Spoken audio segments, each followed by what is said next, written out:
Did want to show you, I love my Crayolas. I collect Crayolas. I try to collect as far back as like you know, the early 1900s, but it gets really expensive.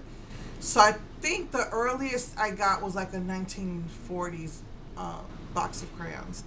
But I love my Crayola, and Lipsmackers put out a Crayola collection. So they have, I think, 8. And they were supposed to come out with 3, a blue trio, and they never did. And then they come out with the gloss.